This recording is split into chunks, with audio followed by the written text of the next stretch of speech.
Alors, je suis Thibaut Mortelier, j'ai créé une boutique qui s'appelle La Frontière et qui est spécialiste des haches, des houes, des serpes, des faux et de leur matériel d'aiguisage. Et pourquoi est-ce que j'ai fait cette boutique? C'est parce que en arrivant ici en 2019, je me suis rendu compte que ces outils-là étaient pleins d'idées reçues. Et quand on est arrivé ici justement, on nous a dit mais attends, il te faut un tracteur, il te faut un motoculteur, il te faut un quad, il te faut une tronçonneuse, une débroussailleuse. Des tas de machines qui du coup ne me plaisaient pas spécialement dans l'usage, mais non plus n'étaient pas spécialement cohérentes avec ce que je me faisais comme idée du travail à l'extérieur et, et- et du travail que j'imagine dans le monde dans lequel on vit maintenant, avec toute cette conscience des crises qui sont dues à l'énergie, au pétrole, aux batteries, à la surconsommation, tout ça. Donc ces outils simples, ils sont intéressants parce que ils sont pas faciles d'utilisation comme une machine sur laquelle on va appuyer sur un bouton. C'est-à-dire que tout le monde peut prendre une débroussailleuse, mettre des EPI, appuyer sur un bouton et déchiqueter toute la végétation qui passe. Par contre, tout le monde n'est pas capable de battre une faux, la régler et faucher un hectare. Mais cette différence-là, elle est intéressante parce que personne n'est capable non plus de fabriquer ou de réparer à 100% une débroussailleuse quand elle lâche. Personne n'est capable de remplacer les pièces détachées, alors qu'avec une faux, écoute, je pense que c'est beaucoup plus simple d'entretenir son outil, de le réparer, de faire son propre manche. Bref, toutes ces choses-là m'ont fait dire que ça pouvait être intéressant d'aller combattre les idées reçues de ces outils-là. Et ces idées reçues-là, je les ai ressenties tout de suite quand j'ai dit à mes parents et à mes proches qu'on n'allait pas utiliser de machine. Tout le monde m'a dit, mais tu vas avoir mal au dos, mais tu vas mettre un temps fou à faire ce que tu veux faire. Mais tu peux pas faire ça. Et donc, par esprit de contradiction, je me suis dit, allez, on va prouver que c'est possible. Et en fait, à force de faire les choses, à force d'apprendre des tas de choses différentes, des techniques, d'avoir des illuminations en plein milieu de la nuit, en fait, on se rend compte qu'une débroussailleuse n'est pas aussi efficace qu'une faux, qu'on peut aller, dans certains cas, même plus vite à la faux qu'à la débroussailleuse, que les micro-motoculteurs qu'on vend dans les grandes jardineries ne vont pas plus vite qu'une bonne houe, que dans certains cas, on coupe à la hache des branches d'un seul coup, ce qui fait qu'on va au moins aussi vite qu'une tronçonneuse. Et donc, avec ces expériences-là, je me suis dit, mais c'est génial, en fait, les machines ne sont pas efficaces du tout si on prend en compte une stratégie, ce qu'on appelle le bon sens paysan. C'est-à-dire comment est-ce qu'on fait le plus avec le moins possible. Tout à l'heure, quand j'ai dit que j'étais spécialiste des haches, des houes, des faux, etc., j'ai tenu à parler de ces outils-là parce que c'est des outils qui sont très spéciaux. C'est des outils qui sont universels, que tous les humains ont inventés ou utilisés sur des continents différents. C'est-à-dire qu'on retrouve des haches aussi bien dans les Amériques qu'en Asie, qu'en Afrique, qu'en Europe, à des époques où personne ne s'était encore rencontré vraiment. Oui, il y a eu les mêmes besoins partout dans le monde. Il y a eu les mêmes besoins et puis il y a eu des gestes primitifs qui viennent de quelque chose d'inné, quoi. Et ces gestes primitifs-là, ils sont liés à des outils comme la houe et la hache, par exemple. C'est des outils qui ont traversé des siècles, des millénaires avec les humains, qui se sont améliorés au fil du temps. Et c'est une technologie. Souvent, on parle d'outils anciens, d'outils d'antan, mais c'est des outils qui sont éternels. C'est des outils qui sont la base et qu'on a mis au placard parce qu'on nous a servi des machines après la Seconde Guerre mondiale avec le plan Marshall, l'arrivée des tracteurs, l'arrivée de tout ça, parce qu'il fallait vendre des machines. Et ce qui est intéressant, c'est qu'on a vendu des machines pas forcément parce que les gens en avaient plein le dos d'utiliser des outils, mais plutôt parce que ça faisait partie de la voie du productivisme, de la consommation, de faire toujours plus de rendement. Et ce rendement-là, il n'était pas forcément intéressant pour les gens, parce que les gens ont la sensation d'avoir eu de plus en plus de temps grâce à ces machines, mais au final, elles travaillaient de plus en plus aussi. Donc c'est comme ce qu'on appelle l'effet rebond. L'effet rebond, c'est quand on invente une nouvelle technologie qui nous permet de consommer moins, eh bien au lieu de consommer moins d'énergie, on va en consommer encore plus. Ah, comment ça? C'est-à-dire qu'à chaque fois qu'on a inventé des moteurs qui consommaient moins d'essence, on s'est mis à faire plus de kilomètres. À les utiliser plus, oui. C'est ça. Ouais, d'accord. Et donc en fait, la machine, c'est pour ça qu'elle a bouleversé le rythme naturel des choses. C'est parce qu'on n'a pas fait la même chose qu'on faisait avec une hache quand on avait une tronçonneuse. On en a fait beaucoup plus. Donc on n'a pas économisé plus au niveau énergétique. Non, et puis surtout, on n'a pas passé moins de temps à faire les choses. C'est juste que le même temps qu'on faisait avant pour faire quelque chose qui nous suffisait, on l'a fait pour créer du surplus et pour créer la fameuse richesse. Je suis tombé sur les témoignages de bûcherons qui ont vécu le passage de la scie passe-partout et la hache à la tronçonneuse, et où ils faisaient le point ensemble, et où ils se disaient mais notre qualité de vie n'a pas augmenté. Elle est différente parce qu'il y a une mode différente, il y a une façon différente de vivre les choses, il y a une ouverture culturelle sur les tas de trucs, il y a beaucoup plus d'accès à la culture, à la musique, à toutes ces choses-là.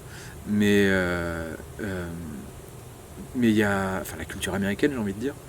Mais au fond, c'était des personnes qui continuaient à ne pas pouvoir s'acheter une maison avec leur travail. Parce que ça restait des métiers qui étaient très difficiles, très très durs.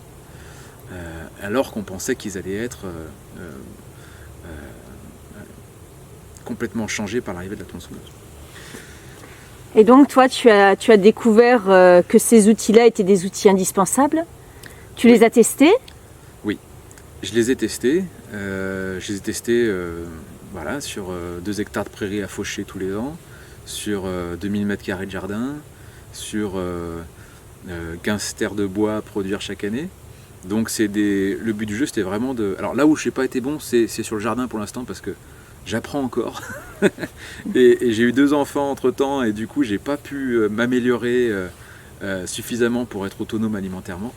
Mais par contre, sur le reste, ce qui est couper du bois et de l'herbe, je peux dire que c'est tout à fait faisable avec des outils manuels, de prendre du plaisir, et même aussi de prendre du plaisir à plusieurs, parce que c'est des activités qui sont super conviviales quand il y a plusieurs personnes qui fauchent, plusieurs personnes qui font du bois ensemble, avec des outils à main, parce qu'on s'entend, on communique, on a cette alchimie aussi de l'autre qui travaille à côté de nous, et ça fait un lien qui est exceptionnel. Vraiment. Je pense qu'il y a quelque chose qui se passe au moment où on travaille ensemble.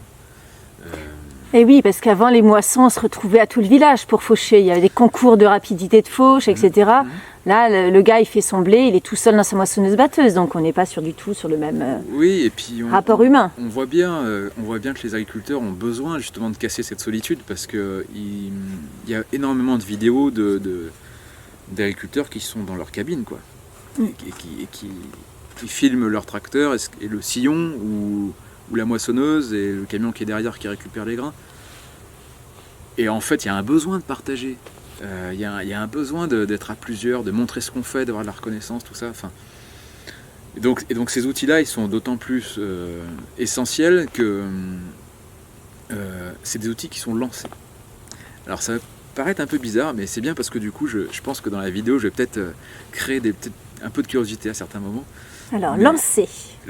Des outils lancés, c'est-à-dire que c'est pas des outils qui sont posés pour être utilisés. C'est-à-dire que par exemple, une scie, tu la poses sur ton bout de bois et tu fais ça. Un sécateur, tu le poses sur la branche et tu claques. Une bêche, tu la poses sur le sol et tu appuies dessus. Les outils lancés, c'est les outils les plus primitifs, c'est les premiers qu'on a utilisés avec l'apparition de l'humanité. Et ce qui est intéressant, c'est que c'est eux qui développent le plus notre habileté, mais qui sont aussi les plus efficaces. Et c'est les plus efficaces parce qu'ils utilisent autre chose que l'énergie de l'homme, de l'humain. Ils utilisent l'énergie de la Terre. De la gravité. De la gravité, exactement. Et c'est des mouvements qui partent du haut vers le bas. C'est ça qu'on appelle lancer. C'est ça. Donc en fait, cette gravité, elle fait presque la moitié du travail. Dans certains jobs, elle le fait totalement d'ailleurs. Mais du coup, ça change vraiment cette notion d'effort, parce que une grande partie de l'effort est juste liée au champ magnétique de la Terre. Et ça, ça a un côté très poétique, très romantique, mais clairement, ça veut dire qu'à partir du moment où on soulève l'outil au-dessus de sa tête, par exemple une houe, on a ce qu'on appelle une énergie potentielle gravitationnelle. C'est-à-dire que juste le fait qu'elle soit à 1,50 m de la Terre fait que de sa masse, elle va produire un impact qui a une certaine énergie. Et bien ça, la bêche, quand elle est posée au sol, elle n'a aucun potentiel. Elle n'a aucun potentiel de cette énergie-là. Donc là, le plus gros exemple, c'est la fendeuse, par exemple, pour fendre le bois. Oui, tu remontes et puis ça retombe. Pas forcément le merlin, mais la houe, par exemple, ou même la hache, c'est ça qui est intéressant, c'est que non seulement tu mets l'outil au-dessus de ta tête, ça te demande aucun effort quasiment, et puis ensuite tu le laisses tomber, et si en plus en le laissant tomber tu l'accélères, là tu vas augmenter l'énergie cinétique. Et ces choses-là, mis bout à bout, ça permet vraiment de faire énormément de travail, un travail plus important que si tu utilisais des outils traditionnels aussi, mais qui ne sont pas lancés. Donc en gros, quand on tombe sur les traités du 19e siècle, on se rend compte même qu'à l'époque, ils avaient déjà évalué ce genre de choses, parce que la France était un pays de la bêche, et on bêchait plutôt que d'utiliser la houe. Et à cette époque-là, on se rend compte que nos amis italiens, espagnols et portugais labouraient beaucoup plus vite que nous. Et c'est parce qu'ils utilisaient des houes. Et donc ils ont évalué qu'un Français était capable de labourer 200 mètres carrés à la bêche en une journée, alors qu'une autre personne à la houe était capable de faire 500 mètres carrés en une journée. Donc 2 fois plus que la personne avec une bêche. Je ne sais pas si ça a beaucoup bêché, mais en plus de ça, le geste est assez... C'est fatigant. Assez éreintant. Oui. La houe, c'est beaucoup plus physiologique. La houe, c'est beaucoup plus physiologique. Et en fait, le mouvement est beaucoup plus aléatoire. Donc en fait, tu fais jamais le même mouvement. Tu peux même... Il y a des cultures dans lesquelles on danse en labourant, par exemple. Et c'est ce mouvement, ce geste qui est aléatoire, qui fait que justement le corps est entretenu d'une certaine manière. Le geste répétitif, c'est ça qui casse. Et tu vois, il y a un autre exemple qui est très important, le sécateur par exemple, il est arrivé pour les mauvaises raisons, le sécateur. Il n'est pas là pour obtenir un progrès. Le sécateur, il est arrivé parce que quand le phylloxéra a attaqué des vignes, on a tout arraché, on a replanté des vignes américaines et on en a planté 2 fois plus. Donc non seulement il y avait 2 fois plus de vignes, mais en plus elles produisaient plus que les pieds anciens, attaqués par le phylloxéra. Donc on s'est retrouvé avec des récoltes énormes, vraiment énormes. Et à cette époque-là, la main-d'œuvre manque. Et on se rend compte que les gens dans les vignes qui sont expérimentés utilisent la serpe pour récolter le raisin, mais aussi pour tailler la vigne, pour faire tout un tas de choses. La serpe, voilà. C'est un outil qu'on utilise à l'époque depuis l'Antiquité. Et en fait, le problème, c'est que cette main-d'œuvre dont on a besoin, elle vient et elle ne connaît pas la serpe. Et elle esquinte la vigne. Et à ce moment-là, on se dit, il faut inventer un outil qui remplace la serpe pour que ces gens qui ne sont pas expérimentés puissent récolter le raisin. Donc toujours avec une réflexion qui est très liée sur le rendement, quoi, sur la production. Et donc le problème du sécateur, c'est qu'il est moins rapide que la serpe à cette époque-là. Et surtout, c'est qu'il est débilitant. C'est-à-dire qu'on fait ça. On n'a plus le geste précis, on n'a plus le rapport avec son outil qui est lancé justement et qui permet de faire tout un tas de choses sur son pied de vigne, de le tailler, de le récolter, d'en prendre soin, et tout ça. Et donc ça, c'est un exemple parfait de pourquoi est-ce qu'il est important de revenir à ces outils qu'on a abandonnés, parce que finalement on ne savait plus les utiliser, parce qu'on les a remplacés à chaque fois par des choses plus faciles pour nous retirer cette habilité, pour nous retirer cette capacité finalement à devenir autonome, à être autonome en tout cas, avec nos propres moyens, c'est-à-dire avec notre corps, avec notre esprit, être capable de se dire j'ai besoin de bois pour me chauffer, je vais faire des trognes, je vais faire des taillis, comme le faisaient les anciens, c'est-à-dire ils menaient les arbres d'une certaine manière pour pouvoir les récolter à la main facilement. Et aujourd'hui, c'est vrai que on abat des chênes centenaires pour faire du bois de chauffage ou du palais. Ça n'a aucun sens. Évidemment, si je dois faire du bois de chauffage, je ne vais pas prendre ma hache pour aller abattre un chêne centenaire. Je vais réfléchir à mon environnement différemment et je vais le façonner selon mes besoins. Donc tu as redécouvert un peu toutes les fonctions d'entretien forestier qui étaient pratiquées avant le thermique, C'est ça. avant les machines à pétrole. Et donc tu parles de trogne, de choses comme ça qui étaient des concepts qui étaient pratiqués avant. Tout à fait. Et en fait, pour la simple et bonne raison que non seulement le bois est produit plus rapidement avec ces méthodes-là que si on le laisse en futaie, mais en plus, on le récolte facilement à la main, avec une serpe et une hache. Donc la trogne, est-ce que tu peux, pour les néophytes, est-ce que tu peux expliquer ce que c'est, le concept ? La trogne, le concept, c'est certaines essences qui acceptent bien cette taille. C'est qu'un arbre qui va être plutôt jeune, qui va avoir entre 5 et 15 ans maximum, qu'on va étêter. Alors, soit on peut l'étêter en hauteur, c'est-à-dire lui couper la tête à 1 mètre, 1 mètre 50 comme on veut, soit on peut le faire au ras du sol. Si on le fait au ras du sol, on va créer un taillis, c'est-à-dire qu'on va créer une cépée. Et si on le fait en hauteur, on va créer une trogne. Et en fait, le principe, c'est que l'arbre va rejeter, donc soit au sol, soit en hauteur, et cette réaction qu'il va avoir va permettre de créer du bois plus rapidement que s'il était laissé pousser tout seul. Et même si la plupart du temps, cette pratique, on la voit d'un mauvais œil parce qu'on se dit que c'est assez violent, en fait, on se rend compte que non seulement le bois se régénère mieux, mais en plus, il vit plus longtemps. C'est-à-dire que des espèces comme le peuplier qui vont avoir une durée de vie normale jusqu'à 80 ans quand on les laisse tranquilles, peuvent aller jusqu'à 300, 400 ans quand ils sont trognés. Parce qu'en fait, le fait de couper, ça régénère. Il ne faut pas oublier que les arbres, avant l'arrivée des humains, ils se font bouffer par des tas de dinosaures. Donc c'est normal pour eux de se faire brouter, de se faire esquinter, parce que ça fait partie du cycle des choses, entre l'animal et le végétal. Donc voilà, la trogne, le principe c'est ça, c'est de mener un arbre, mais par contre cette relation-là, elle est très importante, c'est que si la trogne, on la met en place sur le premier cycle, on lui coupe la tête, et puis quelques années après, on revient pour récolter les branches. Si on oublie de faire ça pendant une génération, c'est terminé. C'est-à-dire que l'arbre va pousser, mais il va mal pousser, il va se casser, il va mourir. Il va être fragile, ouais. Donc en fait, à partir du moment où on décide de faire une trogne ou un taillis, c'est une responsabilité parce qu'il faut le récolter. Il faut le tailler. Voilà. Ok. Et est-ce que tu peux revenir sur ton activité de la frontière ? Oui. Donc, est-ce que là on est parti sur plein de trucs super intéressants ? Oui, pardon. On sent le passionné. Oui. En fait, la frontière... Alors pourquoi ce nom d'ailleurs ? La frontière, pour moi, ça évoquait un passage. Ça a évoqué un passage entre deux mondes différents. Ça évoquait aussi le côté pionnier des choses, c'est-à-dire on va pas en arrière, mais on est pionnier parce qu'on fait quelque chose qu'on ne fait plus en Europe occidentale. C'est d'utiliser des outils à main, lancés en plus, nouveau. Et puis, plus de manière personnelle, c'est l'endroit où on habite, c'est à la frontière entre la Dordogne et le Lot. Je trouve ça drôle. Voilà.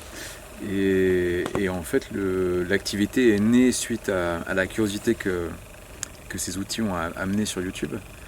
Et où les gens m'ont demandé où est-ce qu'on pouvait trouver de bons outils. Et le constat, c'est que soit on a des outils plutôt élitistes, de marques de bonne qualité, mais suédoises, autrichiennes, qui ne correspondent pas spécialement d'ailleurs aux outils que nous on trouve dans les vides-greniers, c'est-à-dire les outils de nos ancêtres. Et c'est pas des outils qui sont forcément très accessibles.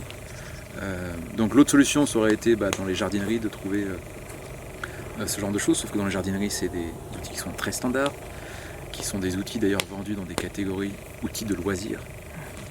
Donc on sent que c'est pas fait pour du travail. Tu les as testés ? Je les ai testés. Tous. Et alors ? Tous, insupportables. Insupportable. Déjà, ce qui est insupportable, c'est d'avoir des outils peinturlurés qu'on qu'on met dans le sol, qu'on jardine. Enfin, ça n'a pas de sens. Je trouve ça un peu dégueu. Mais surtout, ce qui est terrible, c'est le côté standard et le côté que toutes les taillanderies françaises avant avaient une renommée internationale très très importante. On était l'un des pays qui produisait les meilleurs outils au monde.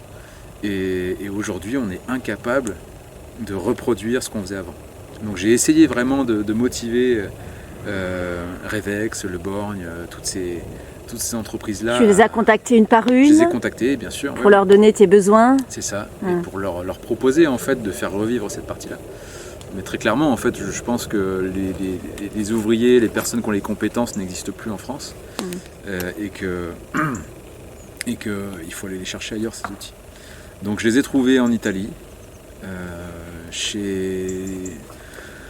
des forges, des taillanderies qui font ce travail-là depuis des siècles, qui déjà remplissaient les catalogues des vendeurs français au siècle dernier. Et qui du coup font des outils qui sont vraiment faits pour le travail dans les champs, dans les bois. La plupart de leurs clients sont les pays pauvres. Mais ce qui est intéressant, c'est de se souvenir que dans le monde, il y a, je ne sais plus combien, je crois que c'est 1,7 milliard d'agriculteurs. Je crois que c'est 1,4 milliard qui travaillent à la houe. Donc quand on achète des produits qui viennent d'Asie, d'Afrique et d'Amérique du Sud, il faut bien se dire que les plants de café ont certainement été sarclés avec des houes, que le riz a été récolté avec une faucille, etc. Donc c'est ça qui m'a rassuré en fait. Je me dis que ces gens-là travaillent avec des personnes qui ont un usage de ces outils qui est professionnel et qui en plus avaient des prix qui sont totalement accessibles. Donc à partir de ce moment-là, j'ai pris une sélection d'outils, quelques haches, quelques houes, quelques faux, quelques serpes. Et assez rapidement, je me suis mis à proposer de les aiguiser pour que les gens les reçoivent dans l'état dans lequel moi je les utilise. Et ça a plutôt bien marché. Aujourd'hui, on est 5. Donc au bout de 3 ans d'activité, on peut être 5. Vous êtes 5 salariés, enfin 5 personnes dans l'entreprise. Oui, on n'est pas, je dirais, on n'est pas salariés parce qu'on est tous indépendants. Et le but du jeu, justement, c'est qu'on a envie d'avoir une relation qui ne soit pas celle de patron-salarié. Et on a aussi besoin d'avoir plus de souplesse qu'avec le statut salarié. Vous êtes des associés? On n'est pas associés. C'est des personnes qui sont en auto-entreprise, qui ont plusieurs clients, et où moi je les rémunère de manière à ce qu'avec 20 heures de travail dans la semaine, ça puisse correspondre à 39 € au SMIC.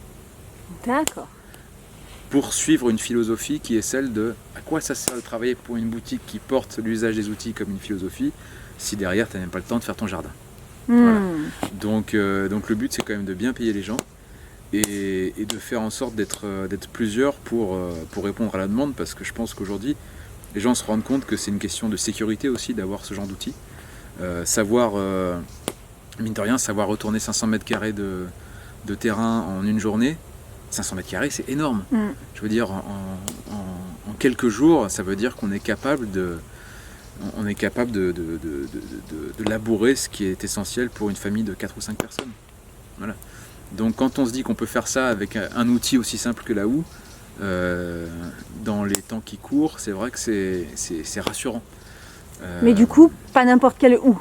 Pas n'importe quelle houe, c'est-à-dire que nous on a... Ça a été la sélection que tu as fait. Hein. C'est ça, c'était la sélection que j'ai faite, mais aujourd'hui on a peut-être 12 références de houes différentes, parce que les sols sont différents. Donc quand on va en jardinerie, on trouve une houe, sauf qu'elle n'est pas adaptée au sol très argileux, elle n'est pas adaptée aux sols qui ont beaucoup de cailloux, etc. Elle est trop petite pour un sol qui est sableux, parce que quand on a du sable, autant avoir une houe qui est très large, comme ça on en fait plus. Et donc voilà, aujourd'hui on propose des outils qui sont adaptés à l'environnement de chacun. Voilà.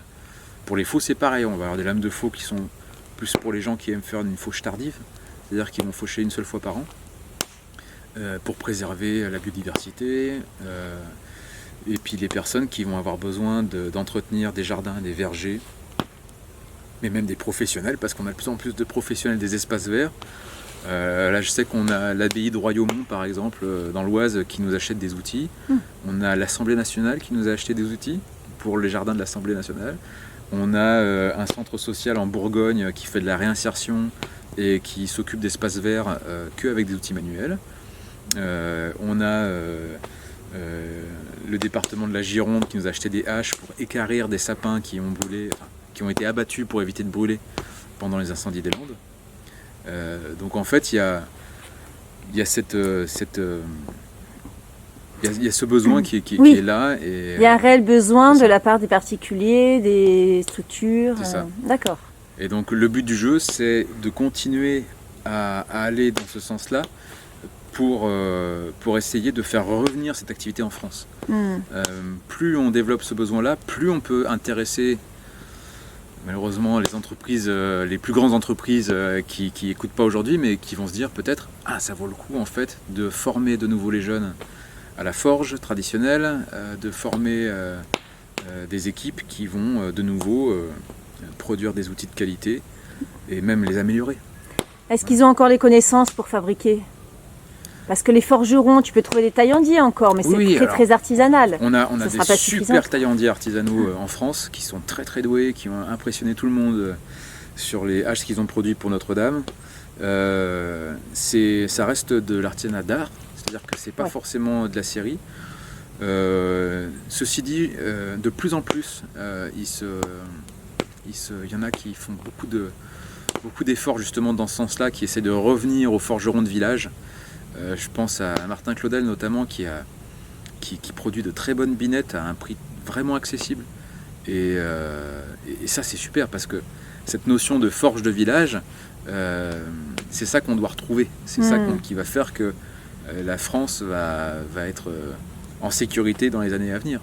Oui, parce qu'en fait les forgerons fabriquaient les produits, les articles qui étaient nécessaires à tel endroit, selon tel terroir, telle terre.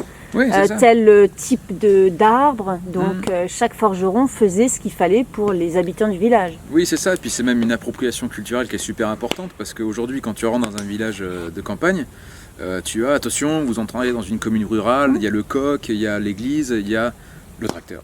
Et là, tu dis, le tracteur, mais oui, aujourd'hui c'est l'outil qu'on utilise le plus. Mais à l'époque, tous les cantons, même en Dordogne, je sais pas, Sarlat, Villefranche, etc., avaient leur propre forme de serpe. C'est-à-dire que quand on retrouve les vieux catalogues, il y a des formes de serpe pour quasiment tous les villages de France, quoi. Et que ça, c'était un sens culturel super important parce que c'était lié aux humains qui vivaient à cet endroit-là, à leur terroir. Et ça, c'était vraiment la culture française, quoi, qui a disparu. Et donc toi, tu proposes, dans le catalogue de La Frontière, tu proposes plein de modèles différents. Parce que toi, tu ne vas pas proposer que aux habitants du Périgord, j'imagine. Non. Donc l'idée, c'est que tu t'adresses à toute la France au moins, et donc tu proposes des serpes avec différentes formes, des haches avec différents besoins, c'est tout ça. L'idée, c'est de rester sur l'outil paysan, donc qui est quand même très polyvalent, mais c'est aussi d'avoir des... En fait, il n'y a pas d'outil parfait. Il n'y a pas un outil qui va tout faire. Il y a des outils qui vont avoir des avantages et des inconvénients. Et donc, on a des haches qui sont très très bonnes pour équarrir des poutres et qui sont aussi très bien pour faire son bois de chauffage, un peu moins bien pour fendre peut-être. Et puis on a d'autres qui vont être très bien pour faire des trognes, pour faire du taillis, d'autres qui vont être très bien pour les lagages, d'autres pour la sculpture. Donc voilà, elles ont toutes leur usage idéal, on va dire.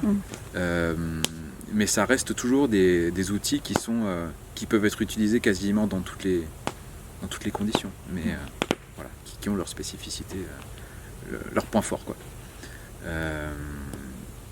Ok. Voilà.